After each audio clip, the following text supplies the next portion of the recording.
ಪ್ರಿಯ ವೀಕ್ಷಕರೇ ನಮಸ್ತೆ. ಜನವರಿ 13ರಂದು ಜಾರಿಗೆ ಬಂದ ಯುಜಿಸಿ ರೆಗ್ಯುಲೇಷನ್ಸ್ 2026 ಕಾಲೇಜುಗಳಲ್ಲಿ ಜಾತಿ ಆಧಾರಿತ ತಾರತಮ್ಯವನ್ನ ತಡೆಗಟ್ಟುವ ಉದ್ದೇಶದಿಂದ ಯುಜಿಸಿ ಈ ನಿಯಮವನ್ನ ಜಾರಿಗೆ ತಂದಿದೆ. ಇದರ ವಿರುದ್ಧ ಬ್ರಾಹ್ಮಣ ಮತ್ತು ಸೋಕಾಲ್ಡ್ ಮೇಲ್ಜಾತಿಯ ಸಮುದಾಯಗಳು ಬೀದಿಗಿಳಿದಿವೆ. ಯುಜಿಸಿ ವಿರುದ್ಧ ಆಕ್ರೋಶ ಹೊರಹಾಕ್ತಾ ಇವೆ. ಯುಪಿಯಲ್ಲಿ 11 ಜನ ಬಿಜೆಪಿ ನಾಯಕರು ಸ್ವತಃ ರಾಜೀನಾಮೆ ನೀಡಿದ್ದಾರೆ. ಇದನ್ನು ವಿರೋಧಿಸಿ ಫೆಬ್ರವರಿ 1ರಂದು ಭಾರತ್ ಬಂದ್ ಆಗಬಹುದು ಎಂಬ ಸುದ್ದಿಗಳು ಹರಿದಾಡ್ತಾ ಇವೆ. ಹಾಗಾದ್ರೆ ಯುಜಿಸಿ ಕಾರ್ಯ ಏನು? ಯುಜಿಸಿ ರೆಗ್ಯುಲೇಷನ್ಸ್ 2026ರ ಉದ್ದೇಶ ಏನು? ವಿರೋಧ ಮಾಡ್ತಾ ಇರೋದು ಏಕೆ? ಇದೆಲ್ಲವನ್ನ ಈ ವಿಡಿಯೋದಲ್ಲಿ ನೋಡೋಣ ಬನ್ನಿ.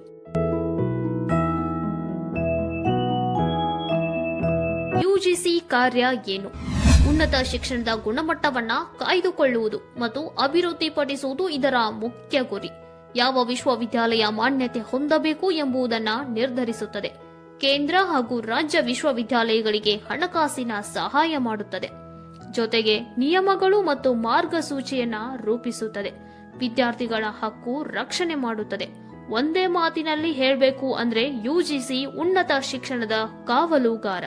ದೇಶವಿಡೀ ಪರ ವಿರೋಧಗಳ ಚರ್ಚೆ ಆಗ್ತಾ ಇರೋದು ಯುಜಿಸಿ ರೆಗ್ಯುಲೇಷನ್ಸ್ 2026ರಿಂದ. ಇದರ ಉದ್ದೇಶ ಭೇದ ಭಾವವನ್ನ ತಡೆಗಟ್ಟುವುದು. ವಿಶ್ವವಿದ್ಯಾಲಯ ಅಥವಾ ಕಾಲೇಜಿನಲ್ಲಿ ಸಮಾನತೆ ಪರಿಸರವನ್ನ ನಿರ್ಮಿಸುವುದು. ಹೇಗೆ ಸಮಾನತೆಯನ್ನ ನಿರ್ಮಿಸುತ್ತದೆ ಅಂತ ನೋಡೋದಾದ್ರೆ, ಪ್ರತಿಯೊಂದು ಕಾಲೇಜಿನಲ್ಲಿ ಇಒಸಿಯನ್ನ ಸ್ಥಾಪಿಸುವುದು. ಇಒಸಿ ಅಂದ್ರೆ ಈಕ್ವಲ್ ಅಪರ್ಚುನಿಟಿ ಸೆಂಟರ್ಸ್. ಕಾಲೇಜಿನಲ್ಲಿ ಜಾತಿ ನಿಂದನೆ, ಧರ್ಮ, ಲಿಂಗ ತಾರತಮ್ಯ ಹೀಗೆ ನಡೆದದ್ದೇ ಆದಲ್ಲಿ ಆ ವ್ಯಕ್ತಿ ಇಒಸಿಗೆ ಹೋಗಿ ದೂರು ನೀಡಬೇಕು.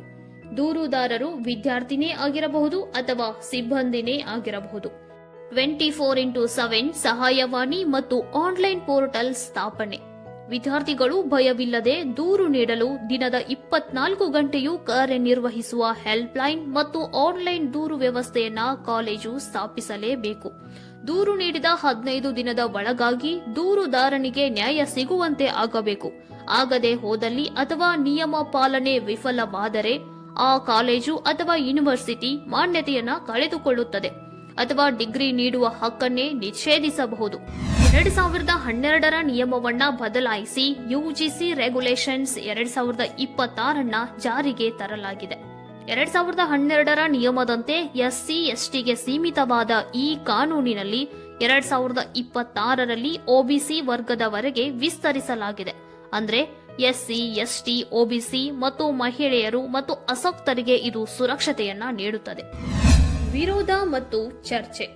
ಒಂದೆಡೆ ವಿದ್ಯಾರ್ಥಿ ಸಂಘಟನೆಗಳು ಮತ್ತು ಸಾಮಾಜಿಕ ಹೋರಾಟಗಾರರು ಯುಜಿಸಿಯ ಈ ನಡೆಯನ್ನ ಸ್ವಾಗತಿಸಿದರೆ, ಬ್ರಾಹ್ಮಣ ಮಹಾಸಭಾ ಮತ್ತು ಮೇಲ್ವರ್ಗದ ಸಂಘಟನೆಗಳು ವಿರೋಧಿಸುತ್ತಿವೆ. ಇವರ ಆಕ್ಷೇಪಣೆಯ ಕಾರಣಗಳನ್ನ ನೋಡೋದಾದ್ರೆ, ಮೊದಲನೆಯದಾಗಿ ಸುಳ್ಳು ದೂರುಗಳ ಭಯ. ಈ ನಿಯಮವನ್ನ ದುರ್ಬಳಕೆ ಮಾಡಿಕೊಳ್ಳುವ ಸಾಧ್ಯತೆ ಹೆಚ್ಚು. ವೈಯಕ್ತಿಕ ದ್ವೇಷಕ್ಕೆ ಅಥವಾ ಶೈಕ್ಷಣಿಕ ಒತ್ತಡದ ಕಾರಣಕ್ಕೆ ಶಿಕ್ಷಕರು ಅಥವಾ ಸಹಪಾಠಿಗಳ ವಿರುದ್ಧ ಸುಳ್ಳು ಜಾತಿ ನಿಂದನೆ ದೂರನ್ನ ನೀಡಬಹುದು. ಮೇಲ್ವರ್ಗದ ವಿದ್ಯಾರ್ಥಿಗಳ ಭವಿಷ್ಯ ಹಾಳಾಗುತ್ತದೆ ಎಂಬುದು ಇವರ ವಾದ. ಒಂದು ಕಣ್ಣಿಗೆ ಬೆಣ್ಣೆ, ಇನ್ನೊಂದು ಕಣ್ಣಿಗೆ ಸುಣ್ಣ. ನಿಯಮಗಳು ಕೇವಲ ನಿರ್ದಿಷ್ಟ ಸಮುದಾಯಗಳ ರಕ್ಷಣೆಗೆ ಮಾತ್ರ ಸೀಮಿತವಾಗಿವೆ. ಸಾಮಾನ್ಯ ವರ್ಗದ ವಿದ್ಯಾರ್ಥಿಗಳಿಗೂ ತಾರತಮ್ಯ ಅಥವಾ ಕಿರುಕುಳವಾದರೆ ರಕ್ಷಣೆ ಎಲ್ಲಿದೆ? ಈ ನಿಯಮಗಳು ತಾರತಮ್ಯವನ್ನ ಹೋಗಲಾಡಿಸುವ ಬದಲು ಕ್ಯಾಂಪಸ್ನಲ್ಲಿ ಜಾತಿ ವೈಷಮ್ಯವನ್ನ ಹೆಚ್ಚಿಸುತ್ತವೆ ಎಂದು ಬ್ರಾಹ್ಮಣ ಮಹಾಸಭಾ ಮುಖಂಡರು ಆರೋಪಿಸಿದ್ದಾರೆ. ಇದೇ ಕಾರಣದಿಂದ ಯುಜಿಸಿ ರೆಗ್ಯುಲೇಷನ್ಸ್ 2026 ಇದರ ವಿರುದ್ಧ ಫೆಬ್ರವರಿ 1ರಂದು ದೇಶಾದ್ಯಂತ ಪ್ರತಿಭಟನೆ ನಡೆಯುತ್ತದೆ ಎಂದು ಕೆಲವು ಸಂಘಟನೆಗಳು ತಿಳಿಸಿವೆ. ಈ ನಿಯಮದ ಬಗ್ಗೆ ಕೆಲವು ಸಮರ್ಥಕರ ಅಭಿಪ್ರಾಯ. ಶಿಕ್ಷಣ ತಜ್ಞರು ಮತ್ತು ಸಾಮಾಜಿಕ ನ್ಯಾಯದ ಹರಿಕಾರರು ಈ ನಿಯಮವನ್ನ ಸ್ವಾಗತಿಸಿದ್ದಾರೆ. ರೋಹಿತ್ ವೇಮುಲ್ ಅವರ ಮರಣದ ನಂತರ ಇಂತಹ ಕಠಿಣ ಕ್ರಮದ ಅಗತ್ಯವಿತ್ತು. ಒಬಿಸಿ ವಿದ್ಯಾರ್ಥಿಗಳು ಕೂಡ ಅನೇಕ ಕಡೆ ತಾರತಮ್ಯ ಎದುರಿಸುತ್ತಿದ್ದರು. ಈಗ ಅವರಿಗೂ ಕಾನೂನಿನ ಬಲ ಸಿಕ್ಕಂತಾಗಿದೆ. ತಪ್ಪು ಮಾಡದವರಿಗೆ ಭಯವೇಕೆ ಎಂದು ಪ್ರಶ್ನಿಸಿದ್ದಾರೆ. ಆದರೆ ದೂರುಗಳ ಸತ್ಯಾಸತ್ಯತೆಯನ್ನು ಪರಿಶೀಲಿಸಲು ಪಾರದರ್ಶಕ ವ್ಯವಸ್ಥೆ ಇರಬೇಕು. ಇಲ್ಲದಿದ್ದರೆ ಇದು ಮತ್ತೊಂದು ಸಂಘರ್ಷಕ್ಕೆ ದಾರಿ ಮಾಡಿಕೊಡಬಹುದು ಎಂದು ಎಚ್ಚರಿಸಿದ್ದಾರೆ.